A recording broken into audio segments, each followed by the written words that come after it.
Global car production was on the brink of a major crisis. But a surprising twist has emerged in the high-stakes battle over semiconductor supply chains. China has announced it will lift export controls on critical computer chips manufactured by Nexperia, a Dutch-based company owned by Chinese firm Wingtech.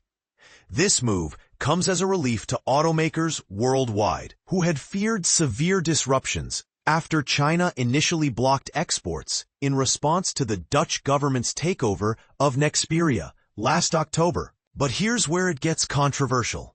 China's decision is part of a broader trade deal with the U.S., yet it also includes a thinly veiled jab at the Netherlands, with China urging the EU to pressure the Dutch to correct its erroneous practices. The saga began when the Dutch government seized control of Nexperia, citing serious governance shortcomings and concerns over semiconductor availability in emergencies. While Nexperia operates in the Netherlands, approximately 70% of its European-made chips are sent to China for final processing before being re-exported globally. When China retaliated by halting exports, alarm bells rang across the auto industry.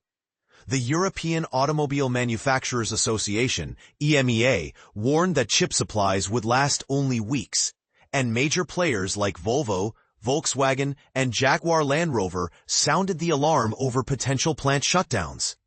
Sigrid de Vries, EMEA's Director General, bluntly told the BBC supply shortages were imminent.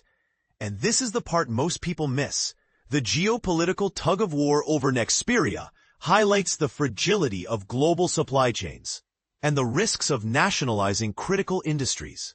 On Saturday, EU Trade Commissioner Maroš Šefčovič announced China's agreement to simplify export procedures for Nexperia chips, exempting them from licensing requirements for civilian use. We're working towards a stable, predictable framework to restore semiconductor flows, Šefčovič said. But the underlying tensions remain.